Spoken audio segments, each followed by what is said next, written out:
जय मित्रांनो, स्वागत आहे आपलं गुज्जी युट्यूब चॅनलवर. मित्रांनो, पवित्र पोर्टल रजिस्ट्रेशन 2025चा सध्या बघा अंतिम टप्प्यात आलेला आहे.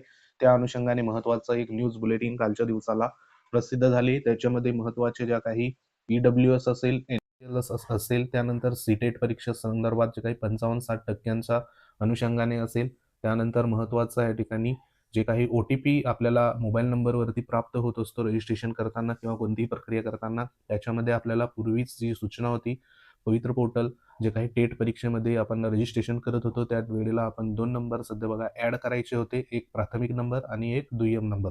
तर अशा वेळेला काही उमेदवारांनी फक्त एकच नंबर ॲड केला होता आणि तो नंबर आता सध्या बंद झालाय. म्हणजे OTP यायचं देखील बंद झालंय. त्या अनुषंगाने देखील इथं सूचना जी आहे तर ती सूचना आणि क्लिअरिफिकेशन देण्यात आलंय. तसंच जे काही समांतर आरक्षणामध्ये प्रकल्पग्रस्त, भूकंपग्रस्त, माजी सैनिक इत्यादी जे काही सध्या आरक्षण आहे त्या आरक्षणामध्ये जर तुम्ही 2022 किंवा 2017 किंवा कोणत्याही पदभरतीमध्ये लाभ घेतलेला असेल तर त्यांना पुन्हा 2025 मध्ये लाभ घेता येईल का, त्या अनुषंगाने देखील इथं क्लिअरिफिकेशन देण्यात आलंय. तर संपूर्ण ज्या माहिती आहे तर ती सविस्तर आपण बघणार आहोत. तत्पूर्वी तुम्ही जर आपल्या चॅनलवर नवीन असाल तर चॅनलला आवर्जून सबस्क्राईब करून घ्या. बाजूला बेल आयकॉन आहे त्याला देखील प्रेस करा. तर मित्रांनो, ह्या ठिकाणी अतिशय महत्त्वाची या ठिकाणी जी काही उमेदवारांसाठी सूचना आहे तर ती सूचना 26/12/2025 इथं आलेली आहे. त्याच्यामध्ये सूचना क्रमांक 1 मध्ये जे काही NCL धारक आहे त्यांच्या संदर्भात बघा या ठिकाणी सूचना आहे. त्याच्यात काय म्हटलंय की उमेदवारांना यापूर्वी नॉन क्रिमिलियर म्हणजे NCL प्रमाणपत्र सन 2025-26 साठी ग्राह्य असलेले सादर करण्याबाबत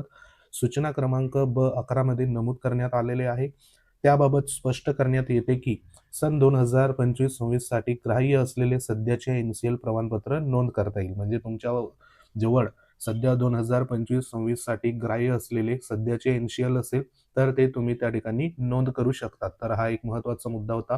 कारण बरेचसे उमेदवार NCL संदर्भात बघा विचारणा करत होते. त्यांच्यासाठी हा एक मुद्दा सध्या क्लिअर या ठिकाणी होत आहे. म्हणजे तुमच्याजवळ जर 2025 साठी ग्राह्य असलेले सध्याचे जे NCL आहे तर ते देखील तुम्ही नोंद करू शकता. हा एक मुद्दा होता. त्यानंतर EWS धारक जे उमेदवार आहे EWS या ठिकाणी बघा तसेच EWS प्रवर्गातील उमेदवारांचं प्रमाणपत्र उत्पन्नावर आधारित असल्याने 2025-26 साठी ग्राह्य असणारे प्रमाणपत्र पोर्टलवर नोंद करणे आवश्यक आहे. म्हणजे तुमचं जे काही EWSचं प्रमाणपत्र जे आहे तर ते या ठिकाणी बघा उत्पन्नावर आधारित असतं आणि तुमचं 2025-26 साठी ग्राह्य असलेले प्रमाणपत्र पोर्टलवर नोंद करणं तुमचं आवश्यक आहे. तर हे EWS संदर्भात या ठिकाणी होतं. त्यानंतर सर्वात महत्त्वाचा मुद्दा जे काही सीटेट परीक्षेच्या अनुषंगाने बघा इथं पात्रतेचा जो काही मुद्दा आहे तर तो इथं देण्यात आलाय. त्याच्यामध्ये जे खुला प्रवर्ग आहे बरोबर, तर खुल्या प्रवर्गासाठी इथं सूचना देण्यात आली की खुल्या प्रवर्गासाठी केंद्रीय शिक्षक पात्रता परीक्षा म्हणजे सीटेट परीक्षा जी आहे त्याच्यामध्ये दिलेल्या उमेदवारांपैकी ज्यांना 55 ते 60% या दरम्यान गुण असतील अशा उमेदवारांना त्यांचा सीटेट प्रमाणपत्रावर नॉट क्वालिफाय अशी नोंद आहे. त्यातील ज्या उमेदवारांचं सदर परीक्षेसाठी अर्ज करण्याच्या वेळी कोणत्याही आरक्षणाचे प्रमाणपत्र उपलब्ध असेल तर त्यांनाच त्यांच्याकडे असलेल्या आरक्षणानुसार लागू सूट सवलत मिळेल.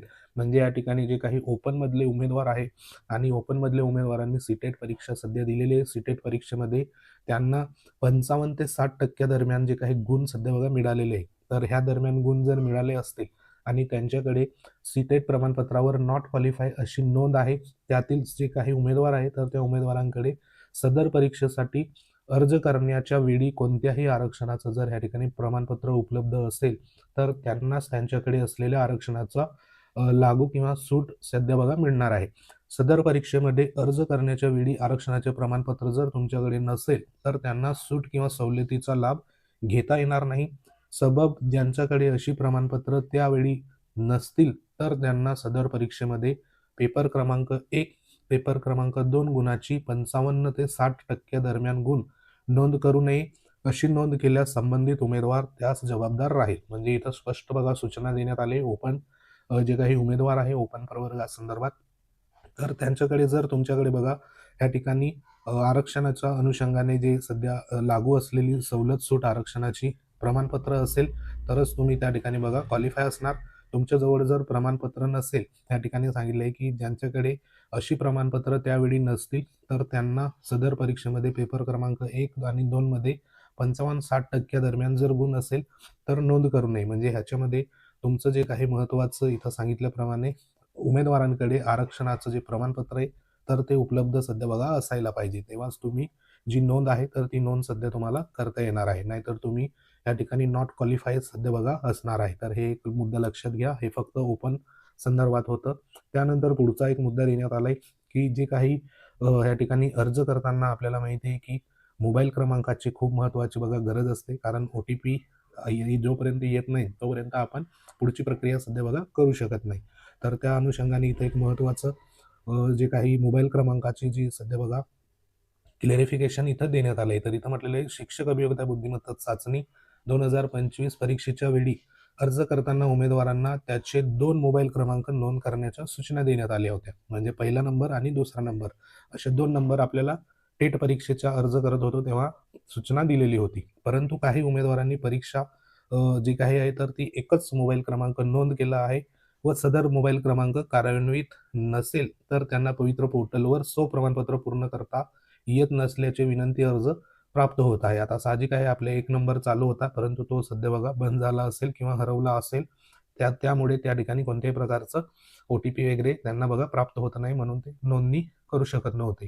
तर अशा उमेदवारांसाठी महत्त्वाचे या ठिकाणी बघा सूचना देण्यात आली की या उमेदवारांना प्रमाणपत्र पूर्ण करण्यास OTP अनिवार्य असल्याने त्यांचा सध्या मोबाईल पोर्टलवर असणे आवश्यक आहे. यासाठी ज्या उमेदवारांच्या या ठिकाणी बघा परीक्षेच्या वेळी नोंद केलेला मोबाईल क्रमांक कार्यान्वित नसेल अशा उमेदवारांनी काय करायचं आहे की त्यांनी टेट परीक्षा 2025 साठी नोंद केलेला जो काही तुमचा ईमेल ID आहे तर त्या ईमेल ID वरून तुम्हाला बघा एक विनंती जो काही अर्ज आहे तर तो अर्ज तुम्हाला करायचा आहे. त्याच्यामध्ये ओळखीचा पुरावा म्हणून आधार कार्ड तुम्हाला बघा जोडायचं आहे. पॅन कार्ड असेल, वाहन चालवण्याचा परवाना यापैकी एक कागदपत्र, तसंच परीक्षा क्रमांक आणि टेट 2025 परीक्षेचा नोंदणी क्रमांक, नवीन मोबाईल क्रमांक यासह तुम्हाला इजू पवित्र या ठिकाणी 25@gmail ही जी काही सध्या बघा ईमेल ID आहे तर ह्या ईमेल ID वरती तुम्हाला जे सध्या विषय टाकायचा आहे तर तो विषय म्हणजे अपडेट किंवा चेंज मोबाईल नंबर असा विषय ईमेल केल्यास अशा उमेदवारांना प्रमाणपत्र करण्यासाठी त्यांचा मोबाईल क्रमांक अपडेट करून देता येईल.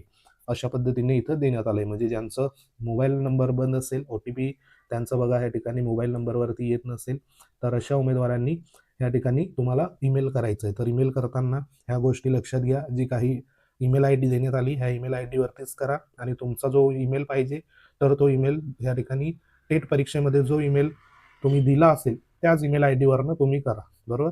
तर हे एक महत्त्वाचं होतं. ह्याच्यामध्ये विनंती अर्ज, त्यानंतर ओळखीचा पुरावा म्हणून तुमच्याजवळ आधार कार्ड असेल तर ते तुम्ही अटॅच करा आणि त्यानंतर तुम्हाला या ठिकाणी जी काही माहिती देण्यात आली परीक्षेचा क्रमांक असेल, टेट 2025चा नोंदणी क्रमांक असेल आणि जो नंबर तुम्हाला ॲड करायचा आहे तो नंबर त्या ठिकाणी नोंद करा आणि ईमेल जो आहे तर तो ईमेल अशा पद्धतीने हा अपडेट किंवा चेंज मोबाईल नंबर असा विषय तिथं टाका आणि सध्या मेल तुम्ही करून द्या. जो असेल तर तो तुम्हाला त्या ठिकाणी अपडेट करून मिळणार आहे. तर हे ज्यांचा नंबर सध्या बघा या ठिकाणी बंद झाला असेल त्यांच्यासाठी महत्त्वाची ही सूचना होती. बरोबर? त्यानंतर समांतर आरक्षण ज्यांचं आहे आणि ज्यांनी लाभ घेतलेला आहे समांतर आरक्षणाचा त्या अनुषंगाने इथं एक महत्त्वाची स्टेटमेंट देण्यात आले. ते म्हणजे इथं बघा काय म्हटलेलं आहे की पवित्र पोर्टल अथवा अन्य पदभरतीमधून यापूर्वी प्रकल्पग्रस्त, भूकंपग्रस्त, माजी सैनिक इत्यादी एक वेळ लाभ देय असणाऱ्या प्रमाणपत्राचा लाभ घेऊन सेवेत रुजू झालेल्या उमेदवारांना पुन्हा त्या प्रमाणपत्राचा लाभ देय नाही.